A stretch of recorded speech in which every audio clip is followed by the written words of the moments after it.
नमस्कार, मी डी.टी. आंबेगावे, मुख्य संपादक सत्य पोलीस टाइम्स। सामान्य जनतेचा आवाज बुलंद करण्यासाठी सत्य पोलीस टाइम्स या चॅनेलला आत्ताच सबस्क्राइब करा। तळे विभाग शिक्षण प्रसारक मंडळाचे द.ग. तटकरे कला आणि वाणिज्य महाविद्यालय, राष्ट्रीय सेवा योजना विभाग, कला, वाणिज्य आणि विज्ञान कनिष्ठ महाविद्यालय आणि महसूल विभाग तळा यांच्या संयुक्त विद्यमाने महसूल पंधरवडा निमित्त युवा संवाद कार्यक्रमाचे आयोजन करण्यात आलं होतं। यावेळी तहसीलदार स्वाती पाटील यांनी विविध शासकीय योजना, दाखले, मतदार नाव नोंदणी, वय, वर्ष आणि आदिवास प्रमाणपत्र, उत्पन्नाचे प्रमाणपत्र, जात प्रमाणपत्र आदी प्रमाणपत्र आणि योजनांविषयी विस्तृत माहिती दिली। तसेच विद्यार्थ्यांनी आपले करिअर कसं निवडावं याविषयी मार्गदर्शन केलं। या प्रसंगी निवासी नायब तहसीलदार श्री पालांडे, निवडणूक नायब तहसीलदार श्री जितेंद्र टेंभे, महसूल सहाय्यक श्री भारत जाधव, वरिष्ठ महाविद्यालयाचे प्राचार्य डॉक्टर नानासाहेब यादव, कनिष्ठ महाविद्यालयाचे प्राचार्य श्री दिलीप ढाकणे, प्राध्यापक डॉक्टर दत्ता कुंटेवाड, प्राध्यापक श्री नितीन पाटील, मंडळ अधिकारी आणि चंद्रकांत राऊत, तलाठी किशोर माऊले आदी मान्यवर उपस्थित होते। महसूल विभागाने केलेल्या कामकाजाचा आढावा जनतेसमोर ठेवण्याकरिता दरवर्षी दिनांक 1 ऑगस्ट हा महसूल दिन म्हणून साजरा करण्यात येतो। तसेच यावर्षी महसूल दिनापासून दिनांक 1 ते 15 ऑगस्ट या दरम्यान राज्यभरात महसूल पंधरवडा 2024 साजरा करण्यात येत आहे। त्या अनुषंगाने तळा महसूल विभागाचे माध्यमातून तळा कॉलेजमध्ये दिनांक 7 ऑगस्ट 2024 रोजी युवा संवाद हा कार्यक्रम आयोजित करण्यात आला होता। महाविद्यालयातील 12वी पदवी आणि पदविका उत्तीर्ण झालेल्या विद्यार्थ्यांना पुढील शिक्षणासाठी तसेच रोजगारासाठी राष्ट्रीयत्व प्रमाणपत्र, वय, वर्ष आणि आदिवास प्रमाणपत्र, उत्पन्न प्रमाणपत्र, नॉन क्रिमिनल प्रमाणपत्र आणि जात प्रमाणपत्र आदी शैक्षणिक प्रवेशासाठी आवश्यक असणारे दाखले, प्रमाणपत्र मिळण्याकरिता इच्छुक विद्यार्थ्यांना प्रमाणपत्र देण्यासाठी आवश्यक कागदपत्रांसह सर्व माहिती देण्यात आली। प्राचार्य डॉक्टर नानासाहेब यादव, कनिष्ठ महाविद्यालयाचे प्राचार्य श्री दिलीप ढाकणे यांनी मनोगत व्यक्त केलं। श्री जितेंद्र टेंभे, प्राध्यापक नितीन पाटील यांनी प्रमाणपत्रासाठी कोणकोणत्या कागदपत्रांची आवश्यकता आहे याची माहिती दिली। कार्यक्रमाचं प्रास्ताविक डॉक्टर दत्ता कुंटेवाड, स्वागत आणि ओळख प्राध्यापक नितीन पाटील, निवेदन प्राध्यापक भरत चाळके, तर आभार डॉक्टर राजाराम थोरात यांनी मानले। यावेळी वरिष्ठ आणि कनिष्ठ महाविद्यालयाचे प्राध्यापक, प्राध्यापकेतर कर्मचारी आणि विद्यार्थी उपस्थित होते।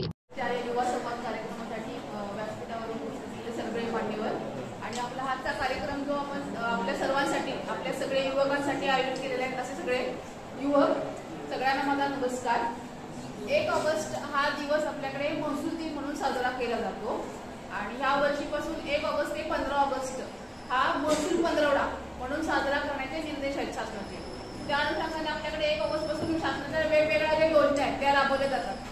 म्हणजे ह्या योजना फक्त महसूल विभागाची असतील असं नाही, पंचायत समितीची असेल, समाज कल्याणाची असेल किंवा आरोग्य विभागाची असेल, अशा वेगवेगळ्या योजना आपल्या मार्फत राबवण्याचे निर्देश आहेत शासनाचे।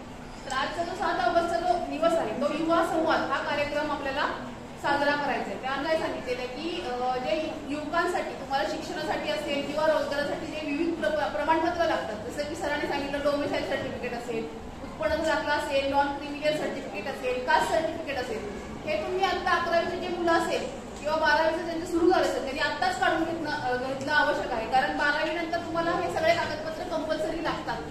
12वी नंतर जेव्हा तुम्ही पुढचा प्रवेश घ्यायला जाता, मेडिकल, इंजिनियर किंवा बीकॉम, बीएससी, ऍग्रिकल्चर या ठिकाणी जेव्हा तुम्हाला कंपल्सरी हे डॉक्युमेंट्स आवश्यक आहेत।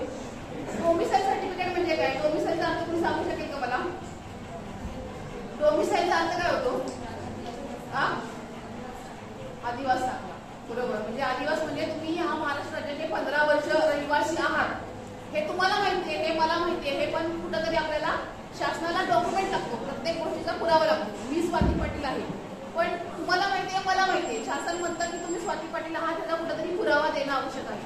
त्यासाठी आपल्याला सगळ्या गोष्टींचा पुरावा लागतो। जेव्हा तुम्ही शासनाकडे कुठल्याही गोष्टीसाठी ऍप्लिकेशन करता, शिक्षणासाठी असेल किंवा तुमच्या जॉबसाठी असेल, तेव्हा तुम्हाला प्रत्येक डॉक्युमेंटचा पुरावा लागतो। तर डोमिसाईल सर्टिफिकेटसाठी आपल्याला काय काय लागतं कागदपत्र? एक तर तुमचा जो विहित नमुन्यातील अर्ज आहे तो अर्जाबरोबर आता प्रत्येक ठिकाणी आपल्याला कंपल्सरी आधार कार्ड लागतं। सगळ्यांनी तुम्ही आधार कार्ड काढलेत? सगळ्यांचे आहेत? अपडेट आहेत? तुमचा ऍड्रेस असेल, नाव असेल, बर्थ डेट असेल, तसेच प्रत्येक तुमचं आधार कार्ड आहे। आता पूर्वी आधार कार्ड मोबाईल लिंक नव्हतं, आता कंपल्सरी तुम्ही आधार कार्ड मोबाईलला लिंक असणं आवश्यक आहे। सगळ्यांनी मोबाईल नंबर आपण लिंक करून घेतलेत आधार कार्डशी? ओके, चांगलं आहे, चांगली प्रगती आहे। आधार कार्ड आहे, त्याच्यानंतर तुम्हाला शाळा सोडल्याचा दाखला लागतो। शाळा सोडल्याचा दाखला, दुसरा जन्माचा पुरावा, म्हणजे तुमच्या डोमिसाईलवरती तुमची जन्मतारीख आहे, तुमचा जन्म कुठे झाला त्याचा पुरावा, हे सगळे डॉक्युमेंट तुम्हाला डोमिसाईलसाठी लागतात. तुम्ही रहिवासासाठी तुम्ही इलेक्ट्रिसिटी बिल देऊ शकता, त्याच्यावरती तुमचा ऍड्रेस रेशन कार्ड देऊ शकता. जन्म दाखल्यासाठी तुम्ही ग्रामपंचायतमधला जन्म दाखला देऊ शकता. शाळा सोडल्याच्या दाखल्यावरती तुमचं नेटिव्ह प्लेस असतं, तुमचं जन्म दिनांक असतं, तुमचं नाव असतं, हा पुरावा देऊ शकता. एवढे सगळे जर पुरावे तुम्ही दिले तर तुम्हाला डोमिसाईल सर्टिफिकेट मिळू शकतं. दुसरं तुमचं काय सांगितलं, इन्कम सर्टिफिकेट. इन्कम सर्टिफिकेट मुलींसाठी आता 8 लाखाच्या आतमध्ये ज्यांचं उत्पन्न असेल त्यांना शासनाने सगळे तुमचे फी माफ केलेले. म्हणजे मुलींसाठी हा खूप चांगला निर्णय घेतलेला आहे शासनाने. कारण बऱ्याच वेळा असं व्हायचं की आपल्याकडे आर्थिक परिस्थिती चांगली नसल्यामुळे आपल्याला शिक्षण घेता यायचं नाही. तर ह्या वर्षीपासून मला वाटतं शासनाने निर्णय घेतलेला आहे. खूपच चांगला धोरणात्मक निर्णय आहे. सगळ्या मुलींनी ह्या हॉलमध्ये फक्त मुलींची संख्या असते तर सगळ्या मुलींनी तुमच्या ग्रॅज्युएशनसाठी पोस्ट ग्रॅज्युएशनसाठी तुम्ही इन्कम सर्टिफिकेट काढून घ्या आणि त्याचा उपयोग तुम्ही पुढील शिक्षणासाठी करून घ्या. इन्कम सर्टिफिकेटसाठी तुमच्या आई वडिलांचे जे नोकरी जात असतात त्यांचा फॉर्म नंबर 60 असतो. जे इन्कम टॅक्स पेडी असते ते फॉर्म नंबर 60 किंवा तुमची पगार स्लिप असेल ती. हे दोन्हीपैकी काही जर नोकरी करत नसेल, मोलमजुरी करत नसेल तर तुमचे ते तलाठी ताते आमचे येतात, तुमच्याकडे स्थळपाणी करतात आणि त्यांच्या अहवालावरती आपण इन्कम सर्टिफिकेट देतो. तिसरं हे नॉन क्रिमिनल. नॉन क्रिमिनलसाठी पण तुम्हाला मागील 3 वर्षाचे उत्पन्न सर्टिफिकेट लागतात. चौथं तुमचं कास्ट सर्टिफिकेट. आता जे कास्टमध्ये आहे त्यांच्यासाठी तुमचा विविध नमुन्यातील अर्ज लागतो. अर्जाबरोबर आधार कार्ड कंपल्सरी आहे. तुमच्या शाळा सोडल्याचा दाखला ज्याच्यावरती तुमच्या कास्ट नमूद असते. पूर्वी आपल्या शाळा सोडल्याच्या दाखल्यावरती कास्ट नमूद केली जायची. आता बऱ्याच ठिकाणी इथून पुढे जर असं ते प्रमाण कमी झालेलं आहे. कारण कास्टचा पुरावा नसेल तर ते कास्ट शाळा सोडलेल्या दाखल्यावरती किंवा तुमच्या लिव्हिंग सर्टिफिकेटवरती कास्टची नोंद करली जात नाही. पण पूर्वी आपल्याकडे शाळा सोडल्याच्या दाखल्यावरती कास्ट नमूद केली जायची. जर तुम्ही ओबीसी मध्ये येत असाल तर तुम्हाला 1967 पूर्वीचा पुरावा, तुमच्या वडिलांचा शाळा सोडल्याचा दाखला असेल त्याच्यावरती तुमच्या वडिलांची जात नमूद असते, तो पुरावा जर तुम्ही जोडलात आणि तुमचा शाळा सोडल्याचा दाखला जोडला तर ह्या बेसिसवरती कास्ट सर्टिफिकेट तुम्हाला मिळू शकतो. SC/ST मध्ये असेल तर तुम्हाला 1950 पूर्वीचा पुरावा लागतो. आणि किंवा हे जर शाळेत जर जात नसतील, गेले असतील आपले आई वडील, तर त्यांनी जर पूर्वी काढला असेल कास्ट सर्टिफिकेट तर तोही तुमच्या वडिलांचा, चुलत्यांचा, त्यांचं जर कास्ट सर्टिफिकेट असेल तर त्या बेसिसवरती मुलांना कास्ट सर्टिफिकेट मिळू शकतं. रक्ताच्या नात्यातले, हे तुम्हाला रक्ताच्या नात्यातले किंवा जरी चुलत चुलते असेल तर तुम्ही एक वंशावळीसाठी जर ऍफिडेव्हिट दिलं, जर तुमची वंशावळ जुळत असेल तर त्या बेसिसवरती पण ते अधिकारी जे आहेत caste certificate, domicile certificate, income certificate हे तहसीलदार देतात किंवा तहसीलदार किंवा नायब तहसीलदार देतात. कास्ट सर्टिफिकेट देण्याचे अधिकार प्रांत अधिकारी यांना आहेत, ते देतात. त्या अधिकाऱ्याला म्हटलं बाबा याची कास्ट ही आहे तर तो तुमच्या पुराव्याच्या आधारे कास्ट सर्टिफिकेट दिला जातो. कास्ट सर्टिफिकेट नंतर कास्ट व्हॅलिडिटी. मग अशी सरांनी मुद्दा काढला ठाकरे साहेबांनी, कास्ट व्हॅलिडिटीसाठी खूप प्रॉब्लेम येतात.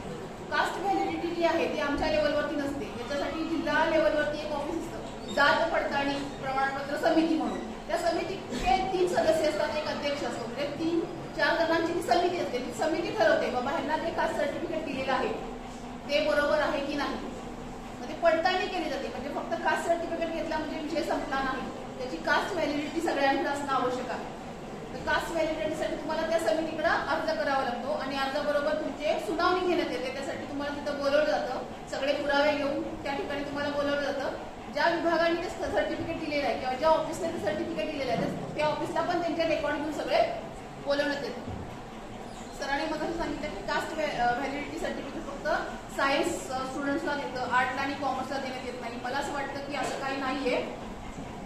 तुम्ही अप्लाय केलं, कास्ट व्हॅलिडिटीसाठी अप्लाय केलं, त्यानंतर तुम्हाला एक पोस्ट पावती मिळते. त्या पोस्ट पावतीच्या आधारे तुम्हाला 6 महिन्याचा पिरियड दिला जातो. 6 महिन्यामध्ये तुम्ही ते कास्ट व्हॅलिडिटी सर्टिफिकेट त्या ऑफिसचा फॉलोअप घेऊन प्राप्त करून घ्यायचं आणि सबमिट करायचं.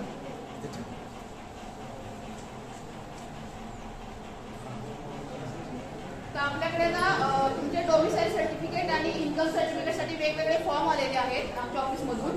ते आज आम्ही तुम्हाला सगळ्यांना देतो. त्याचे जे डॉक्युमेंट्स आता सांगितलेले आहेत ते तुम्ही डॉक्युमेंट सहित भरून आमच्या ऑफिसमध्ये जमा करावे किंवा तुमच्या शाळेतलं कोण एखाद्या टीचर असतील ते तुमच्या शिक्षकांकडे दिले, शिक्षकांमार्फत आमच्या ऑफिसमध्ये जरी सबमिट केलं तरी प्रॉब्लेम येणार नाही. असेल शिक्षकांनी सगळ्या कोणत्या लेखाने जमा केले सगळ्या विद्यार्थ्यांचे तर आम्हाला चालेल. काही निवडणुकीच्या संदर्भात मी एवढं सांगेन की सगळ्यात आपण फक्त व्हॉट्सअपवरती किंवा फेसबुकवरती हा नेता तसा आहे, हे केलं नाही, त्यांनी ते केलं नाही, सरकार पिशव्या देतो, पण ह्या प्रक्रियेमध्ये आपण स्वतःहून इन्व्हॉल्व्ह होणं आवश्यक आहे.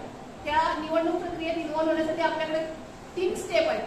पहिले तर ज्यांना 18 वर्ष पूर्ण झालेले आहेत, आता इथं 18 वर्ष पूर्ण झालेले आहेत ना बरेचसे लोक, इलेक्शनसाठी अप्लाय केले, मतदार यादीत नाव आहे सगळ्यांचं आहे. ज्यांनी नाव नाही मतदार यादीत, 18 वर्ष पूर्ण झालेले पण मतदार यादीत नाव नाही, त्यांनी मतदार यादीमध्ये आपले नाव नोंदणी करणं आवश्यक आहे. पहिली स्टेप आपली ही आहे. दुसरी स्टेप तुमची मतदान जेव्हा असतं त्या मतदान प्रक्रियेच्या वेळेला तुमची लोकांमध्ये मतदान करण्याबाबत मतदान जागृती करणे. आणि तिसरी, स्वतः तुम्ही मतदान घेऊन त्यात इन्व्हॉल्व्ह व्हायचंय. मतदानाच्या दिवशी आपण बाहेर पडतो का, सुट्टी असली की आपण घरी जायचं, इकडे जायचं, फिरायला जायचं, म्हणजे तुम्ही तसं नाही. आमच्यापैकी पण बरेचसे लोक मतदान असेल, सुट्टी असते तर मतदान करायला येत नाही, सुट्टीचा उपभोग करायला सगळे इकडे तिकडे फिरत असतात. तर आपण पहिले तर सगळ्यांनी नोंदणी करून घ्या, मतदान नोंदणी. दुसरं, जेव्हा आता आपली विधानसभा निवडणूक येणार आहे तेव्हा पण आपल्याला बरेचसे मतदार जागृतीचे कार्यक्रम तुमच्या मार्फत घ्यायचे आहेत. कारण युवक जोपर्यंत बाहेर पडत नाही, जागृती करत नाही, तोपर्यंत लोकांपर्यंत हा मेसेज जाऊ शकत नाही. तुम्ही स्वतः जागृत व्हायला पाहिजे, तुमच्या घरातल्यांना जागृत करायला पाहिजे, आणि बाहेर समाज आहे, समाजामध्ये पण आपल्या मार्फत जनजागृती करायला पाहिजे. मित्र, खरं तर आज हा जो उपक्रम आहे राष्ट्रीय सेवा योजना अंतर्गत आणि ज्युनियर कॉलेज अंतर्गत हा उपक्रम आहे, हा उपक्रम फक्त तुमच्यासाठी आहे. आणि तुम्हाला जर असं वाटत असेल की तुमच्या आईवडिलांची कष्ट कुठेतरी कमी करावेत, तर हा कार्यक्रम तुम्ही व्यवस्थित ऐकाल आणि त्याप्रमाणे सगळं तुम्ही जर संपूर्ण प्रक्रिया केली तर तुम्हाला निश्चित शिक्षणामध्ये कुठल्याही पुढच्या अडचणी येणार नाही. विद्यार्थी मित्र, आपण एकीकडे शिक्षण घेत असतो, परंतु हे शिक्षण जर व्यवहारात उपयोग झाला नाही तर त्या शिक्षणाचं मूल्य शून्य असतं. आणि म्हणून प्रत्येक विद्यार्थ्याकडे काही कागदपत्र, त्याला डॉक्युमेंट्स म्हणतात, ती आवश्यक असतात. पहिलं डॉक्युमेंट्स तुमच्याकडे काय पाहिजे तर आधार कार्ड सगळ्यांचं आवश्यक आहे. कुठलीही शासकीय योजना किंवा काही तुम्हाला लाभ घ्यायचा असेल तर आधार कार्ड आवश्यक असतं. आधार कार्ड अपडेट असावं. आधार कार्डला तुमचा फोन नंबर जो आहे तो अपडेट केलेला असावा. त्यानंतर तुमचं राष्ट्रीयकृत बँकेमध्ये तुमचं अकाउंट असणं आवश्यक असतं. त्याचप्रमाणे आपल्याला जातीचा दाखला आवश्यक असतो, त्याला कास्ट सर्टिफिकेट म्हणतात. कास्ट सर्टिफिकेट जर असेल तर ते व्हॅलिडिटी करणं गरजेचं असतं. आणि व्हॅलिडिटी कधी होते, 12वी सायन्सची जी मुलं आहेत त्यांना व्हॅलिडिटी करता येते, कारण त्यांना व्यावसायिक कोर्ससाठी जाता येते.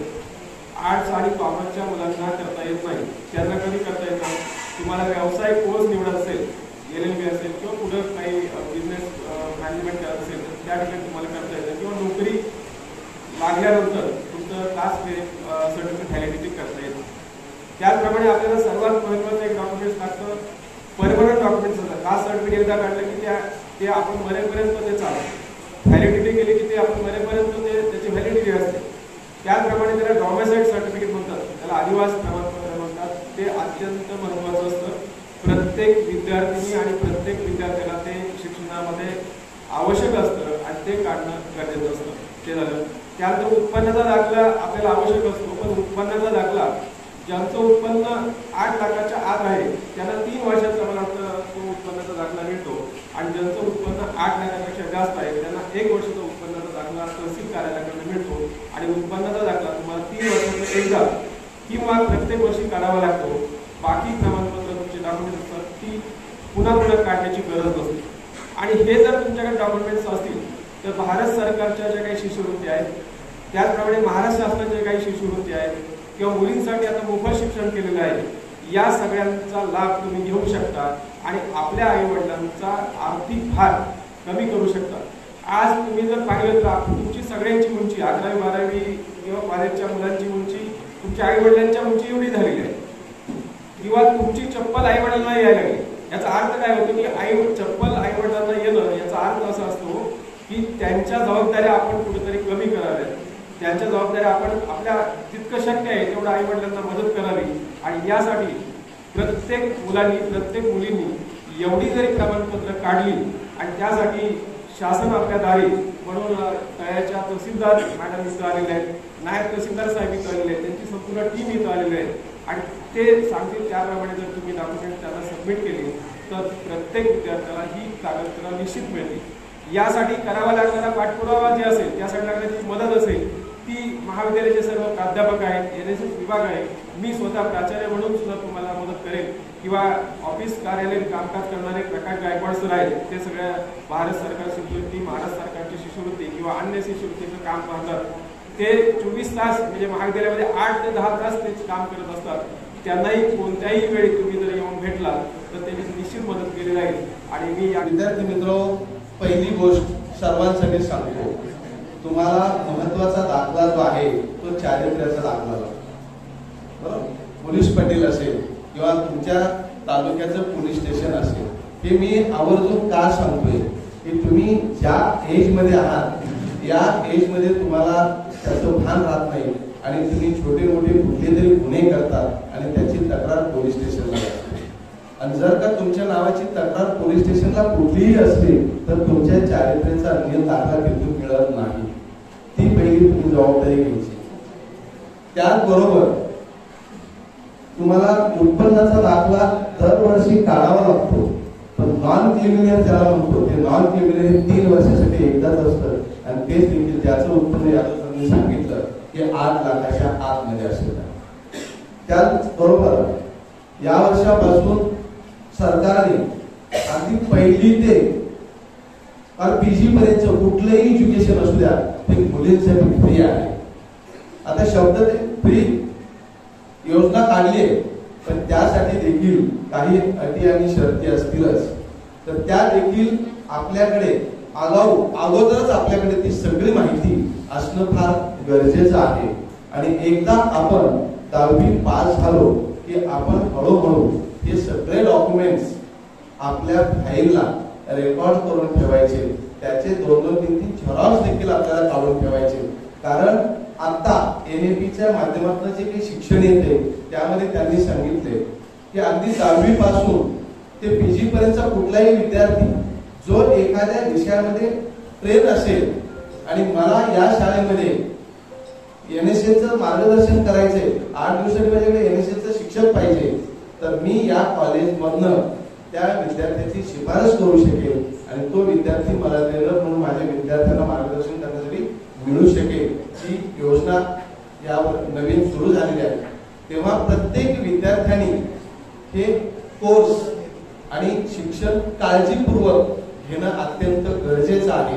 आणि त्याचबरोबर आपल्याला जे सरांनी सांगितले आधार कार्ड, त्याचबरोबर कॉलेजला येणाऱ्या विद्यार्थ्यांसाठी अशा कितीतरी स्कॉलरशिप आहेत की त्या स्कॉलरशिप डायरेक्ट ऑनलाईन तुमच्या खात्यावर जमा होत आहे. पण आता ऍक्सिडेंट ही एक सुद्धा पॉलिसी निघालेली आहे. विद्यार्थी प्रवास करत असेल आणि जर त्याचा ऍक्सिडेंट झाला तर त्याला गव्हर्नमेंट भरपाई देतो.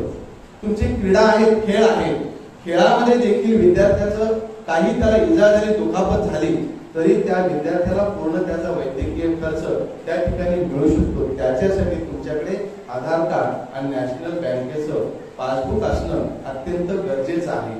बाकीची पूर्ण माहिती सांगण्यासाठी आपल्याकडे त्या थोर व्यक्ती, मोठ्या व्यक्ती आलेल्याच आहेत की ज्यांना त्याची परिपूर्ण माहिती आहे.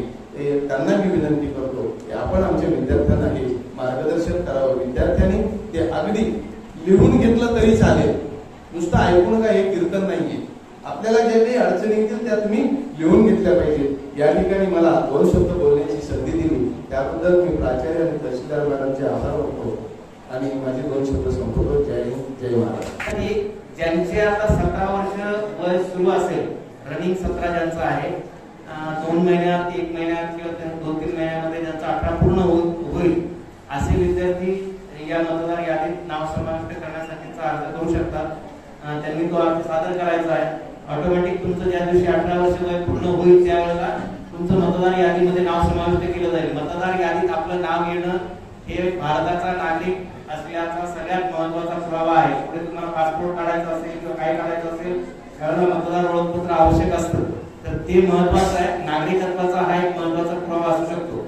तर दुसरी एक गोष्ट महत्वाची तुम्हाला सांगायची, जे विद्यार्थी आता 12वीला आहेत त्यांना एक नवीन बदल जो झाला आपल्याला आपल्या एका प्रमाणपत्राचं, म्हणजे आता सगळ्या बाकीच्या दाखल्यांबद्दल तुम्हाला सगळी माहिती मिळाली, पण आपल्या मार्कशीट करून म्हणजे तुमचा जेव्हा बोर्डाचा निकाल येईल त्यावेळेला निकालाचं जे आपल्याला प्रमाणपत्र येतं किंवा मार्कशीट येतं त्यासोबत आणखी एक सर्टिफिकेट बोर्डाकडे येतं, ते आवश्यक घ्या. बऱ्याचदा काय होतं की आपण ते इग्नोर करतो, नुसतं मार्कशीट घेतो धावत सुटतो. ज्यावेळेला ऍडमिशन घ्यायला आपण तिथे जातो, गेल्या 2 वर्षापासून मायग्रेशन सर्टिफिकेट हे सगळ्या प्रवेशांसाठी कंपल्सरी केलेलं आहे. मायग्रेशन म्हणजे स्थलांतर प्रमाणपत्र त्याला म्हणतात. तुम्हाला उच्च शिक्षणासाठी कुठेही प्रवेश घ्यायचा असेल तर ते प्रमाणपत्र आवश्यक आहे आणि बोर्ड आता ते विदाउट ऍप्लिकेशन तुम्हाला तुमच्या निकालासोबतच पाठवून देते. म्हणजे तुम्ही पास झालात की तुम्हाला स्थलांतर प्रमाणपत्र, मार्कशीट आणि स्थलांतर प्रमाणपत्र या दोन्ही गोष्टी तुम्हाला सोबत मिळतात. तर ते घ्यायला विसरू नका. कारण की आता मला माझ्या मुलाच्या ऍडमिशनच्या वेळेला तो प्रश्न आला, त्यांनी मला ते मायग्रेशन करणं, आमच्या वेळेला मायग्रेशन सर्टिफिकेट युनिव्हर्सिटी चेंज होत असेल तरच लागत होतं. आता बोर्डाची परीक्षा पास झाल्यावर विद्यापीठात प्रवेश घ्यायचा तरी मायग्रेशन सर्टिफिकेट पाहिजे. तुम्ही आउट ऑफ स्टेट जा किंवा स्टेटमध्ये कुठल्याही विद्यापीठात प्रवेश घ्या, त्यासाठी तुम्हाला ते आवश्यक आहे. ते घ्यायला विसरू नका. बोर्डात आता अप्लाय करायची गरज नाही, त्यासाठी बोर्डात अप्लाय पण केलं ऑनलाईन. आणि नंतर मला ऑफिसमध्ये चुकून ते राहिलं होतं द्यायचं, त्यामुळे हे सर्टिफिकेट जायचं राहिलं मुलाचं. म्हटलं की तिथे 15 दिवस झाले परेशान आहे, लवकरात लवकर मिळावं. फोन करणार होतो बोर्डामध्ये, फॉर्म पण भरून ठेवला, तो अजून पेंडिंग आहे. तर तेही आधी झालं की आम्ही तो पाठवलं नाही. तर हे विसरू नका. त्याशिवाय तुमचं ऍडमिशन कन्फर्म होत नाही. एलिजिबिलिटी फॉर्म बरोबर ते लागतं. मला वाटतं FY ला पण लागतं असं मायग्रेशन सर्टिफिकेट लागतं. FY ला सुद्धा ऍडमिशन घ्यायला मायग्रेशन सर्टिफिकेटची आवश्यकता आहे. गुलाबी प्रमाणपत्र असतं छोटंसं, बाकी काय फार वेगळं नाही. तर ते घ्यायला विसरू नका. बाकीच्या दाखल्यांसोबत तेही घ्या. आणि सगळ्यात महत्वाची गोष्ट ही आहे की आता बऱ्याच योजना शासनाच्या आलेल्या आहेत, त्यासाठी उत्पन्नाचा दाखला किती महत्वाचा आहे ते सगळ्यांनी तुम्हाला सांगितलं. एक छोटीशी गोष्ट राहून गेली, EWS हे प्रमाणपत्र 10% रिझर्वेशन त्यासाठी आहे. ज्यांना मागासवर्गीय प्रमाणपत्र आहे त्यांचा प्रश्न नाही, त्यांना त्या कोट्यातून आरक्षण मिळणार आहे. पण इतर जे ओपन मधून जातात त्यातले जे 8 लाखाच्या आतलं उत्पन्न असणारे जे कोणी विद्यार्थी असतील ते EWS साठी पात्र आहेत. पण ते EWS काढण्यासाठी तुम्हाला उत्पन्नाचा दाखला आवश्यक आहे. आणि म्हणून त्या विद्यार्थ्यांनी ज्यांचं आपलं उत्पन्न 8 लाखाच्या आत असेल, आपण ओपन कॅटेगरीत जरी असू तरी सुद्धा ते EWS साठी तुम्हाला उत्पन्नाचा दाखला काढणं आवश्यक आहे. तो काढून घ्या आणि लगेच EWS साठी अप्लाय करा. मॅडम तुम्हाला ते नक्की देतील. ते EWS तुम्हाला 3 वर्ष व्हॅलिड आहे. जोपर्यंत उत्पन्नाचा दाखला तुमचा आहे तोपर्यंत ते EWS ची सवलत तुम्ही घेऊ शकता. आणि 10% आरक्षण तुम्हाला सगळ्या नोकऱ्यांमध्ये किंवा सगळ्या प्रवेशासाठी ते आहे. तर ती खूप मोठी गोष्ट आहे, हे तुम्ही विसरू नका. ओपनच्या विद्यार्थ्यांनी ही गोष्ट लक्षात ठेवा. बाकीच्या विद्यार्थ्यांना नॉन क्रिमिलियर साठी उत्पन्नाचा दाखला लागणार, तो पण घेणं आवश्यक. म्हणजे 2 गोष्टी महत्वाच्या आहेत, एक डोमेसाइल सर्टिफिकेट आणि दुसरा उत्पन्नाचा दाखला. आणि तिसरं मी सांगितलं मायग्रेशन सर्टिफिकेट 12वी झाल्यानंतर तुम्हाला मिळणार. आणि जे विद्यार्थी 12वी झाले असतील, FY ला असतील, त्या विद्यार्थ्यांनी आपापल्या शाळेमध्ये मायग्रेशन सर्टिफिकेट मागणी करा. जर दिला असेल तर प्रश्नच नाही, पण ज्यांना मिळालं नसेल त्यांनी आपल्या शाळेत तपास करा, तिथे आलेलं असतं ते तिथून मिळवा. अप्लाय करू नका बोर्डाकडे, धावत जाऊ नका तिथे, कारण ते नवीन सुरू झालं त्यामुळे कुणाला फारसं माहिती नाही. तर मायग्रेशन सर्टिफिकेट ही एक वेगळी कटकट आहे. जर काढायचं झालं तर मग तुम्हाला बोर्डात परत ऑनलाईन अप्लाय करणं, त्याची फी भरणं, ते यायला बराच वेळ जातो. त्यापेक्षा ते मिळालेलं आहे ते घ्या ताब्यात. या गोष्टी सामान्य जनतेचा बुलंद आवाज, सत्य पोलीस टाइम्स.